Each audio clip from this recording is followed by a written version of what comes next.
Welcome into Outkick the Show. I am your fearless leader, Clay Travis. Outkick the Show is presented by Oddshark. Go to Oddshark for all of your gambling and informational related needs. Wow. Several big-time stories have already broken today, and it is still relatively early. Let's go ahead and get to the gusto here. I don't know how many of you were listening to Outkick the coverage this morning or have read the article or seen any of the links that we have put up so far on the website today.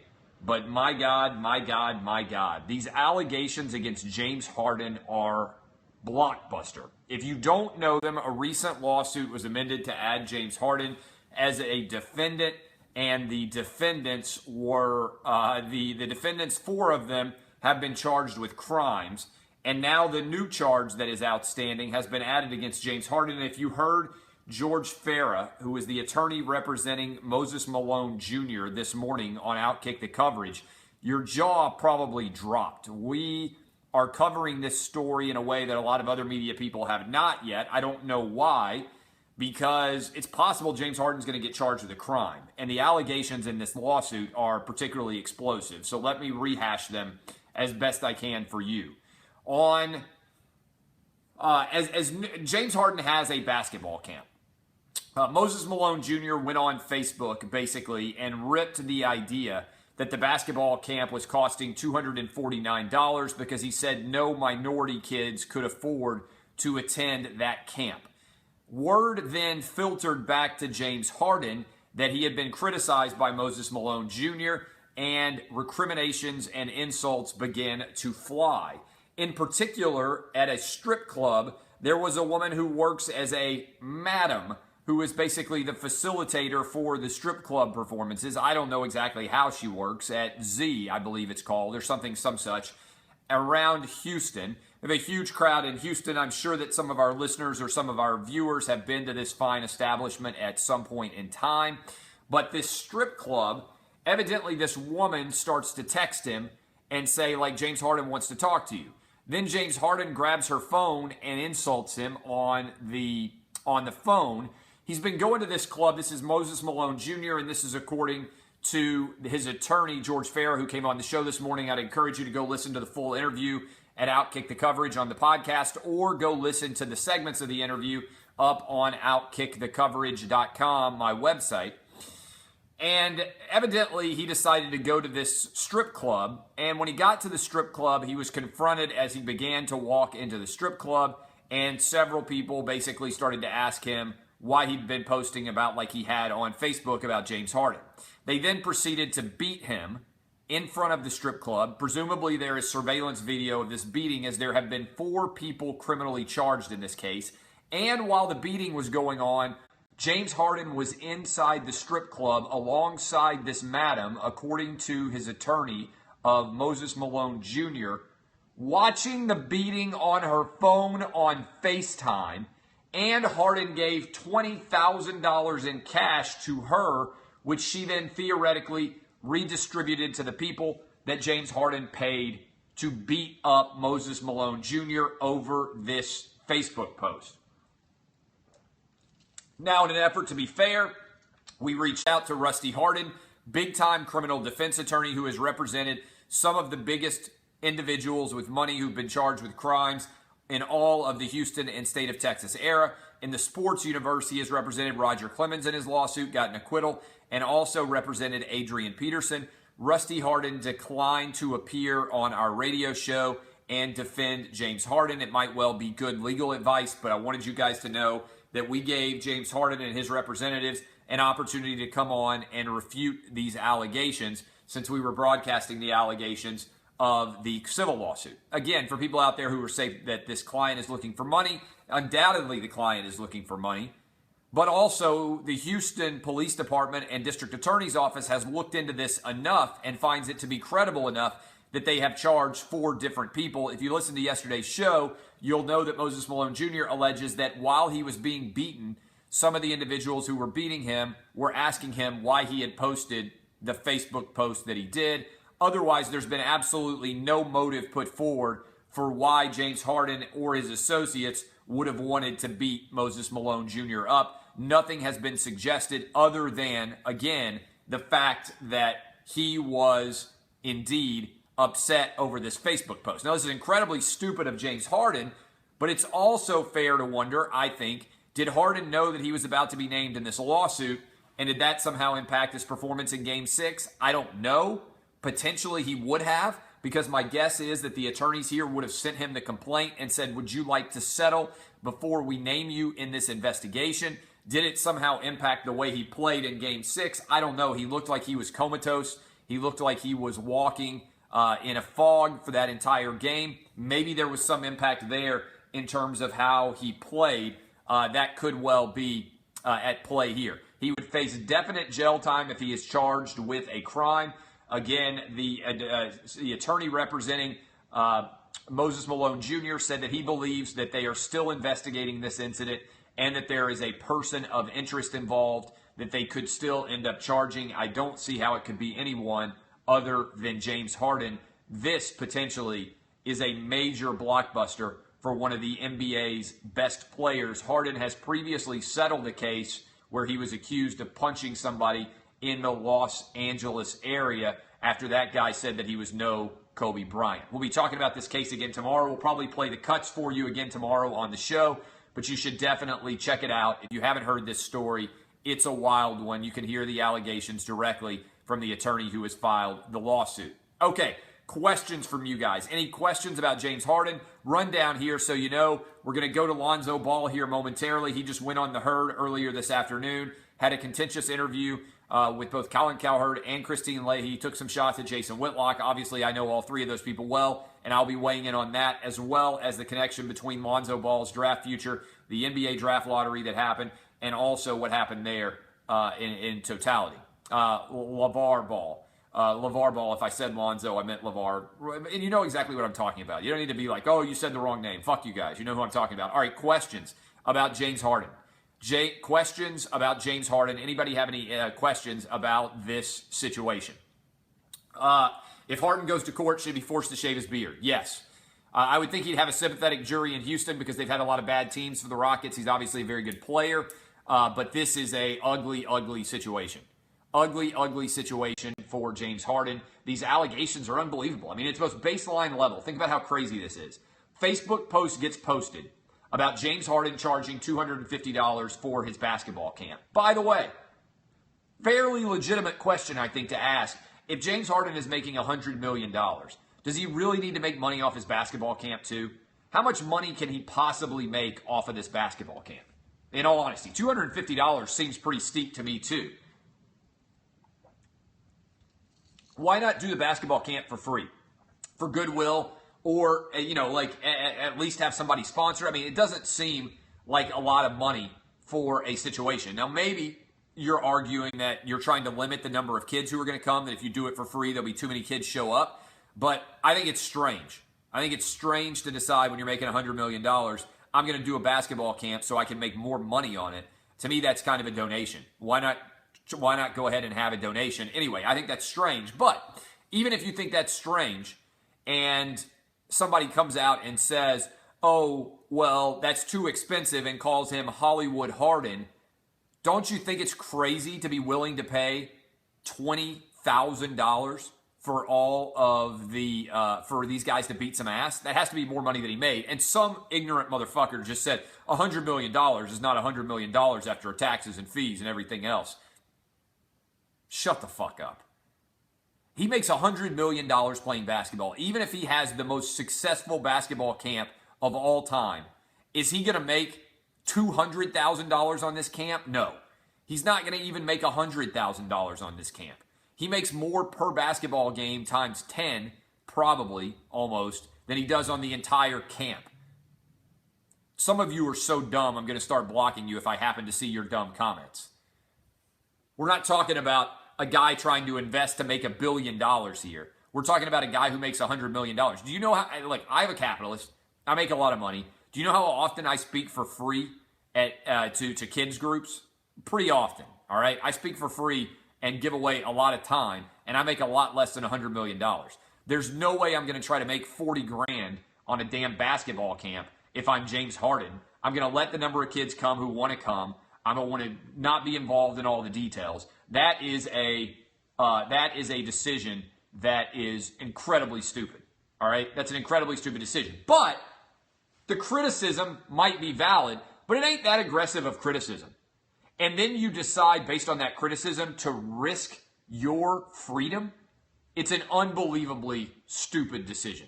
An absolutely unbelievably stupid decision to make that choice to try to beat somebody up over this. Again, the details here are unbelievable if you're just tuning in. James Harden reportedly, according to the attorney representing Morgan Malone Jr., he said that the guy shows up at a strip club, a group of men beat the crap out of him. All right, I got to block this guy. If you are look, and I apologize to Facebook and everybody else who's too much of an idiot. If you are the dumb motherfucker who says $100 million is not $100 million after taxes, why is there always a dumb motherfucker who has to be after taxes guy? Why is there always a dumb motherfucker who is after taxes guy? Everybody understands that taxes exist, okay? When I say you make $100 million, am I saying you make $100 million after taxes? $100 million, a whole fuckload of money, right? It's also possible that you have to pay taxes on it. Nobody's like, well, Bill Gates is a billionaire, but he ain't a billionaire after he pays taxes. Shut the fuck up. You're such an idiot. Like, all you're trying to demonstrate is that, like, you're smarter than everybody else. Oh, did you even think about taxes? Motherfucker, I bet you haven't paid taxes in 25 years. You don't make enough money to do it. Are you an accountant? Like, who is the person? There's always somebody.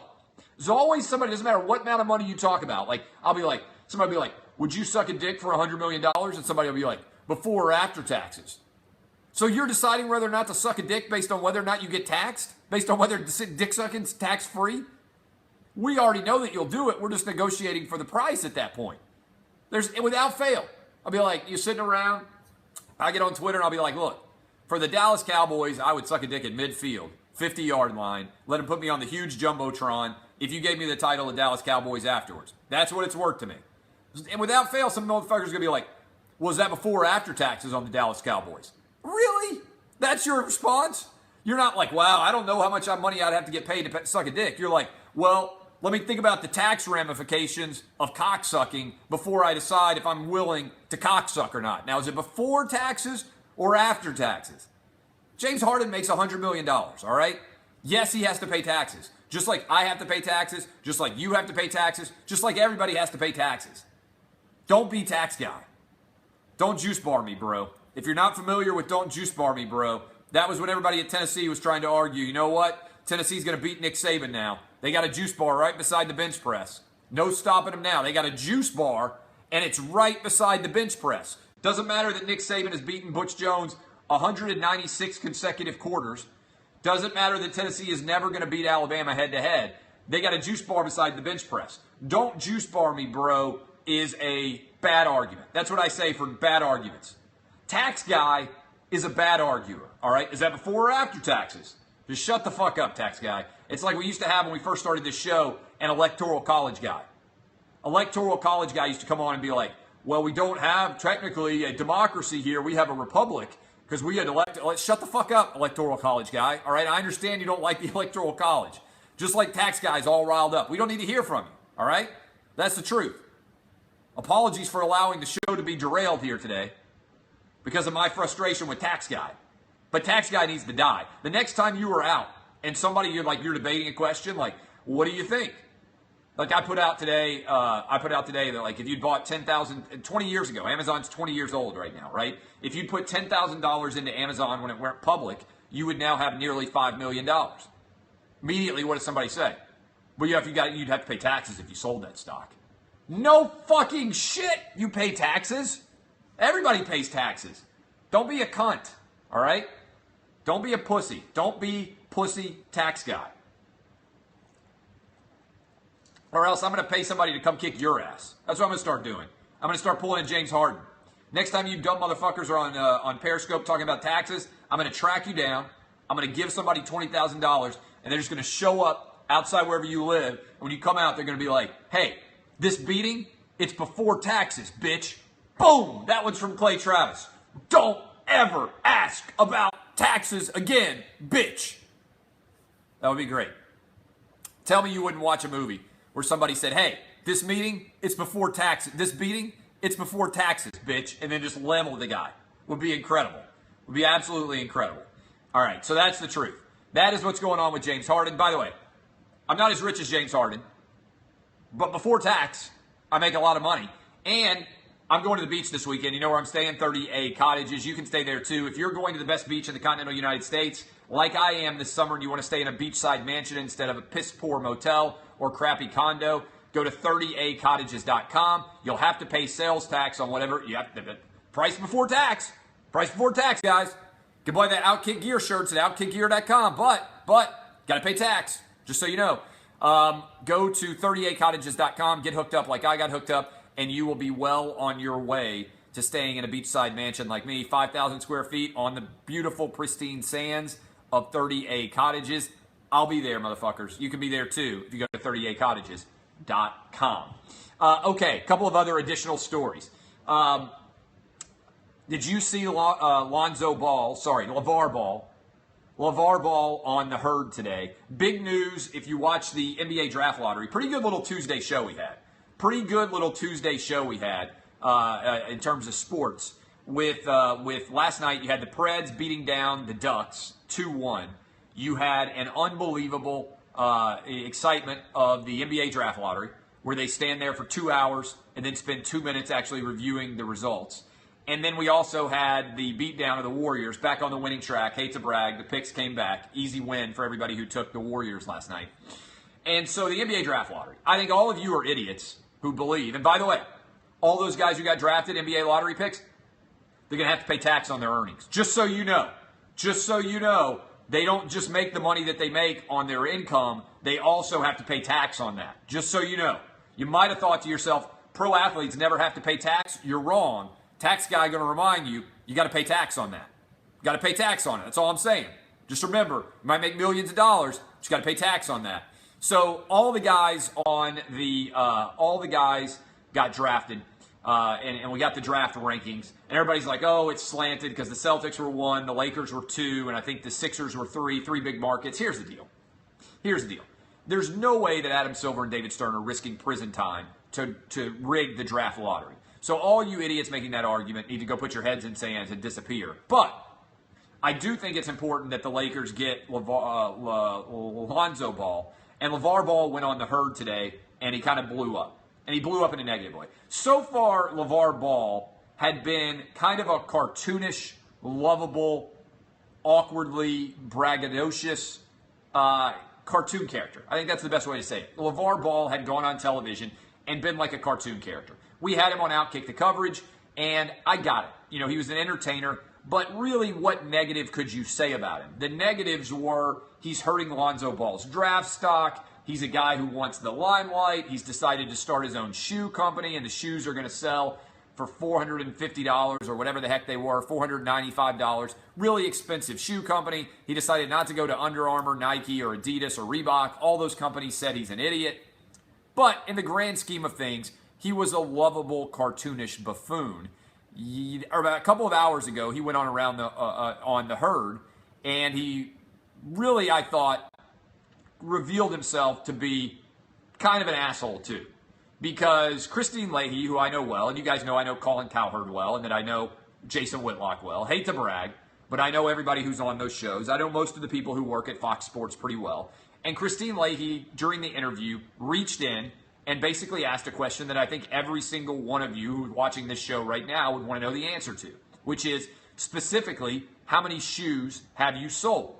And Lavar went off on her and refused to turn and look at her. Now, I've been on Colin's show a bunch of times in studio there in LA, and you know the way you're sitting. You're on the couch. Colin is on is at his desk, and then Christine sits behind him. And so, like, I'll interact with Christine, but you have to turn and look over your shoulder at her. Lavar refused to make eye contact with her. He insulted her. He said that he didn't care whether women bought his brand. Now, I think that's incredibly dumb, right? I'm all for creating stirs, right? I create stirs all the time. But Lavar Ball's decision to disrespect Christine Leahy because she's a girl is a pussy move. I'm going to be honest with you. She asked a question that everybody would want to know the answer to, and he then refused to make eye contact with her or answer any of her questions, and he said he didn't care whether women bought his brand. Now, that's his right, but I may not be a genius, but who do you think most of the people who buy shoes for kids ages 10 to 22 probably are? Women. Women buy most of the shoes for men. So, and remember, those shoes are taxed, by the way. I want to remind you guys, you don't just buy them for whatever the price is of the shoe. You also have to pay taxes on the shoe, okay? Lavar Ball disrespected her. And then he took a shot at Whitlock. I actually think the Whitlock shot was pretty funny, and I suspect Whitlock will find it fairly funny too. He said the only thing Whitlock should be an expert on is snacks. Now, as a fat guy, you got to expect every now and then that you're going to get the snack line. So I actually thought that was kind of funny. I don't have a problem with firing back at your critics. I wouldn't fire back at your critics based on what sex they happen to be, since by and large, notwithstanding the fact that some people decide to cut their dicks off and become heroes like Caitlyn Jenner, most of us are born either male or female.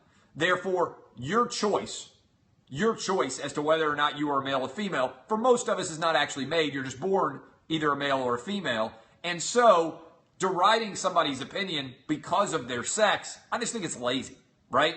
If you want to make fun of a fat guy for being fat, it's not the easiest or most witty. It's not the most witty or complicated humor of all time. But I think making fun of a fat guy is all right. All right, I'm not down with the idea that fat shaming is wrong. So I think Whitlock can defend himself perfectly well. I know for a fact, because I get tagged onto many of the tweets that he gets, many, many worse things are said about Jason Whitlock and myself every single day than you're a fat guy, right? Like, this is not the most extreme, and that's kind of good ribbing, right? Like, if I were sitting around watching a game and somebody gave an opinion and the other guy I was with said, "What are you talking about? Oh, you're fat. Only thing you're entitled to have an opinion on is snacks." Like, Whitlock's going to have a good response. I bet he's going to be every bit as funny as Lavar Ball. And by the way, Whitlock's lost a lot of weight lately, so he's taking control of his bulk. But to me, Lavar Ball disrespecting Christine Leahy was based on her sex. And I think Christine Leahy was well within her rights in the way that she responded. I thought it was fantastic radio. One of the things I love about live radio is you get authenticity many times. And I've done a lot of television.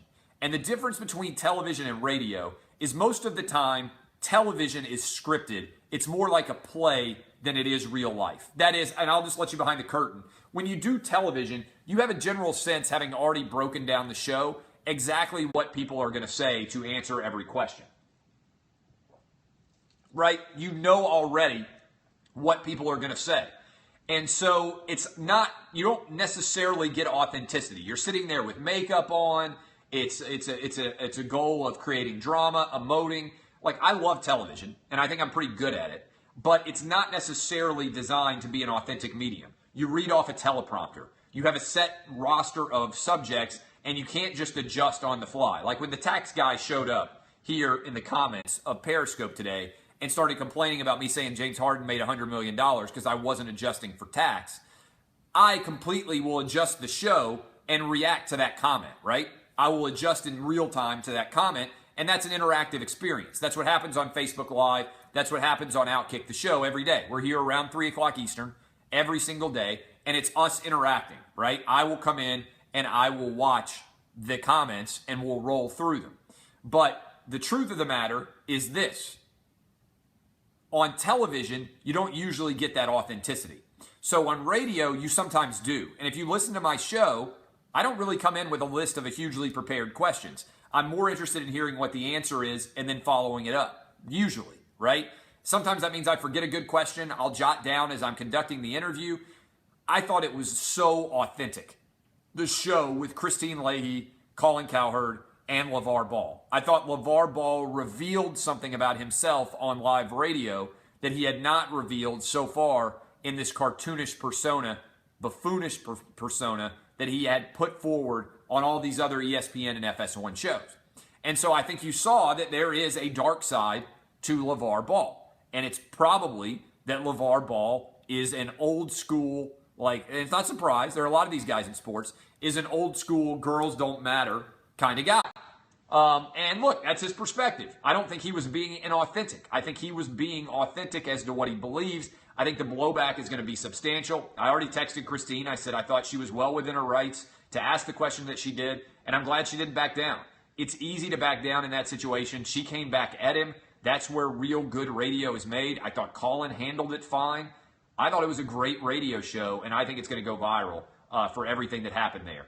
What questions do you guys have about the Lavar Ball performance in general? He did say she was a great reporter. It was very patronizing. Christine called him a bad father. I don't know if that's true. Again, I'm a dad, okay? Christine, I don't know exactly what Christine said before, but people call me a bad father all the time. I mean, I've got 3 boys just like Lavar Ball does. When you have kids, you are going to come under a lot of criticism when you're in the public eye. I get called a bad father just about every single day, okay? That's kind of par for the course when you're a dad and you're in the public eye like I am. Either Lavar Ball needs to get used to it. Everybody who's male and is in the public eye has been called just about, I bet, a bad dad at some point publicly. I don't remember Christine saying that. I think she probably is saying that he's doing a bad job of representing Lonzo right now. If Lonzo doesn't go to the Lakers, I think it's going to be because of Lavar Ball, because they're going to sit around and say, I don't think that you have the right to be as active as you do in representing your son, and we don't want that carnival or parade constantly surrounding this franchise. I don't think he's going to make a lot of money off his brand, but look, I don't begrudge the guy going out and starting his own brand. You're talking to a guy who started his own brand. Hello, I'm in an Outkick the Coverage t-shirt in front of an Outkick the Show banner telling you to go listen to my radio show and go visit my website. And oh, by the way, go to Outkick Gear and buy your shirts there as well. I respect the business acumen of Lavar Ball and the risk-taking qualities of it.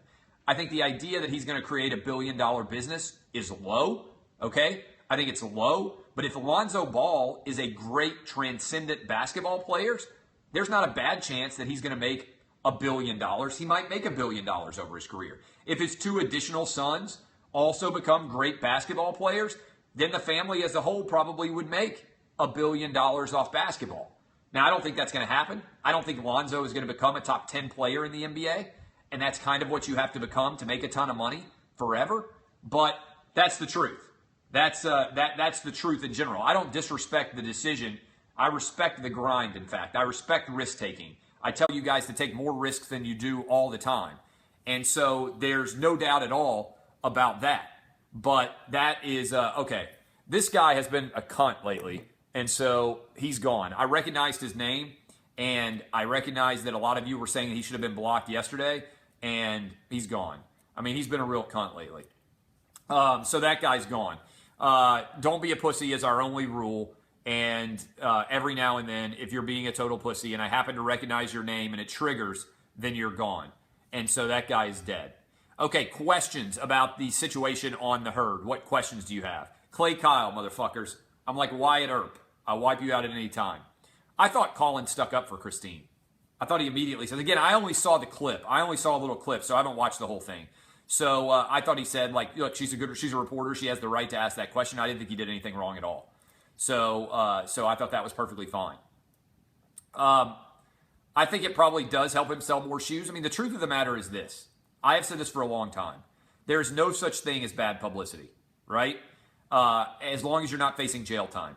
I've never had a situation where people have been mad at me, whether it's the band, whether it's Tack McKinley over the grandma, whether it's DeMarcus Cousins, me saying that he was going to be arrested within 5 years, whether it was saying that Alabama's dynasty was dead and then it's not actually dead and having to reverse myself because I was wrong, whether it was making fun of Ronda Rousey for getting her ass kicked and saying she was the biggest fraud in the history of sports after I had previously said that she was the biggest draw in the history of female sports. All those things can be true. I've never had anything that's blown up and gone viral, and I've had a lot of stuff over the years, writing about the Confederate flag. I've never had anything that blew up and went viral that's hurt me. People keep thinking that they're going to hurt me. My critics are like, oh, did you see Clay Travis said this? And then they tweet it out. It gets retweeted like 1,000 times. People are like, we got him now. You know what it means? More people watch, more people listen, more people read. as long as I'm not facing jail time, there's literally nothing anybody can say about me that's going to hurt me. And I've kind of inoculated myself, right? People come out and they're like, oh, Clay Travis racist, sexist, homophobic, transphobic, all those things. I just retweet those insults. And you know what I've found? Those insults have no power when you just publicize them yourself. It's like Eminem in 8 Mile, when the rabbit character, when he comes out and makes every insult about himself that he possibly could and allows it to go public, what else can you say? Like, I mean, to a certain extent, Trump has done that, right? Now, I think Trump is incredibly incompetent, but I think he's incredibly incompetent. But that is the truth. Somebody says Christine Leahy playing the sexist card. I don't think she's playing it. I think Lavar Ball treated her differently than he would have a girl. Maybe he would have responded the exact same way if I had been sitting at that booth, sitting in for Christine Leahy. If I had asked that exact same question, which I very well might have, how many pairs of shoes have you actually sold? Maybe he would have reacted the exact same way to me. I tend to think that he would not have. I think that his reaction was predicated on the fact that she was a girl. And people get mad at me, but I don't think there's anything that I do. You ask girls, men, people who are vice versa, I treat everybody the exact same. I really do. I don't think there's anybody out there who could point to me and say, I treat anybody differently, except I might treat hot girls better than I do anybody else because of hot girl privilege, right? But in general, I treat everybody the exact same, good or bad. You ask the guests who come on my show who are female, if they have an opinion I disagree with, I go back at them just like I would a guy, right? Some people are like, oh my God, she's a girl, you got to treat her differently. Fuck that. I treat everybody the exact same. You know, I treat every race the exact same. I treat every religion the exact same. I'm an asshole to everybody. And that's the most equal I can possibly be. Okay. Final thing. Did you see this story? Did you see the story about Baylor? The Baylor story, it just keeps getting worse. I'm going to read you, if you didn't see this new complaint. Admittedly, again, this is a complaint, so we don't know exactly what the story is. But there's so much smoke here that it's almost like the Bill Cosby story or other stories of that ilk. I understand if you say one person is lying.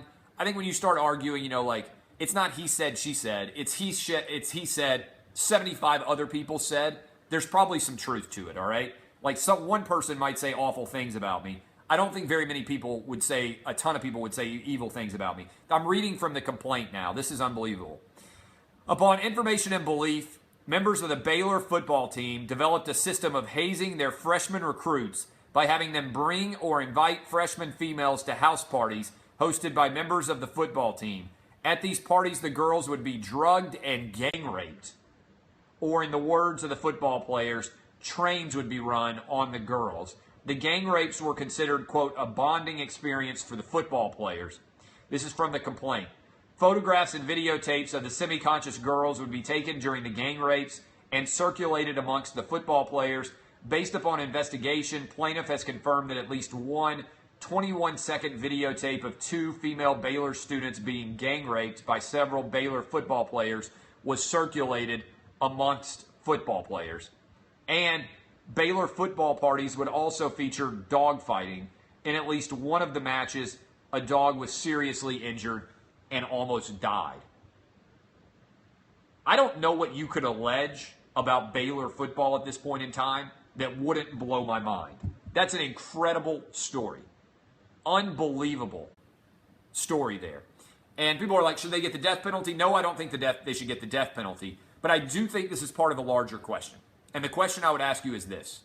If you believe that Baylor was willing to do this, Baylor as a small private Christian institution, are you really telling me that major football programs across all of college football are not also frequently engaging in behavior like this? In other words, whenever one of these stories bubbles up, I would find it hard to believe that the culture of one football program can be so broken that there's no similarities across major college football anywhere. That's just my thoughts. Now, you can disagree, and I know it's everybody likes to point at one bad program and be like, they're the rogue actors, they're the awful people. But I think what probably happens at one school tends to happen at another, both good and bad. So if there are success stories at one school, I think there are success stories at other schools. And the big programs in schools, I think that is what the kind of thing that happens. People disagree because it makes you feel better to believe that it doesn't happen. But look at the allegations at Vanderbilt. Look at the gang rape that supposedly happened at Vanderbilt. that put several players in jail. If it happens at Vanderbilt with kids that are pretty highly intelligent compared to everybody else in college football, it's happening elsewhere. Here's the larger context. I think that in the grand scheme of things, what people are going to have to ask, and I think this is a big question, and I've talked about this before. Why do colleges admit players that would have no ability or any kind of knowledge base to be on students on campus if they are putting other students at risk? If I were a Baylor parent right now, I would be sitting around saying, why in the world did I care about whether my football team won if it put my daughter in danger? The money that football makes, some of you are already saying, oh, it's about the money. The money that football makes is a pinprick in what most of these institutions' overall value is. I mean, that's the truth. Baylor could end football tomorrow and the university would be fine. People are dumb. Walk around a university campus. The football program or the basketball program or whatever athletic department you want to point to is a small pinprick of the overall value of that campus. If they suddenly stopped college athletics, every major university in the country would be fine. They're multi-billion-dollar institutions. The athletic departments frequently are costing these universities money. It's not going to make a difference to the future of the franchise, to the future of the overall university. The big question that I have is, at what point is the risk too much? If we have guys coming on campus, and they're almost always guys on scholarship, never hear about this happening very often with women, that are victimizing otherwise students that are there to get an education, when are people going to take a step back and say, this is not worth it? We're bringing in 85 scholarship football students every 4 years. More like 100 probably at least, because a lot of guys go.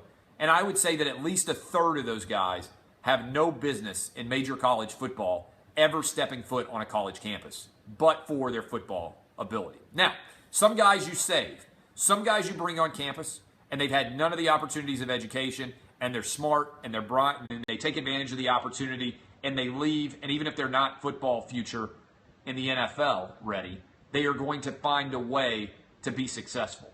But about a third, I would say at least, of every scholarship team, certainly in football, has no business being on campus at all and runs roughshod through all the rest of the regular students.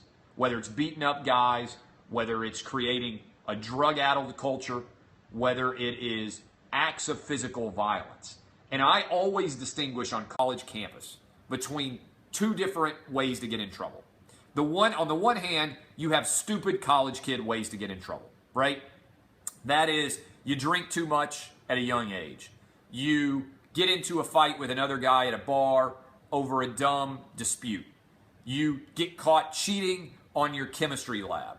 You smoke pot and get busted driving too fast through campus. All of that is stupid college kid stuff, right? And almost always it's men, by the way. But it's stupid college kid stuff, all right? On the other hand is violent predator acts. Stupid college kid stuff, people learn from, they grow up, they go on to the rest of their life, and they aren't creating problems for society. Violent predator acts is what frequently football players are involved in that I just find to be totally indefensible. And it's about a third of the scholarship kids at any given school. And I have to ask the question, what are they thinking? What are they thinking bringing these kids on campus, giving them scholarships, and allowing them to victimize other students on campus? I don't know when it's going to turn. But I think at some point, we are going to have such a massive lawsuit that everybody's going to sit back and say, wait a minute. This is not a risk that a university can undertake. Somebody's going to get a $100 million settlement. I don't know who it's going to be. They're going to hit the verdict just like Gawker did with Hulk Hogan. Somebody's going to be a victim. They're going to have evidence that the football player had preyed on people before, that he was brought onto campus, and it's going to be a major lawsuit, and everything's going to change. I want you guys to just file this away. They're going to go in front of a jury, and what they put in front of that jury is going to be so abhorrent. Maybe it's going to happen at Baylor, but it's going to happen, and every college administrator is going to say, holy crap, what are we doing? What decisions are we making?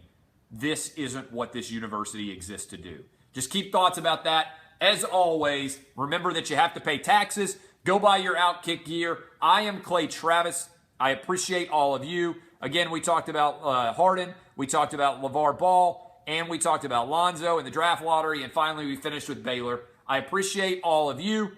Outkick the Show is on every single Wednesday, Thursday, Friday, Monday, and Tuesday. 5 days a week around 3 Eastern. Come hang with me. Share it with your friends. I'll see y'all tomorrow morning, 6 to 9 a.m. Eastern, 250 a.m. and FM stations nationwide, as well as Sirius Satellite Radio, Channel 83. I love all of you. Thank you for your support of Outkick. Share it with your friends. Thank you, Facebook Live. Thank you, Periscope. I will see you guys tomorrow. DBAP, don't be a pussy. And whatever you do, don't juice bar me, bro. And pay your taxes. See y'all.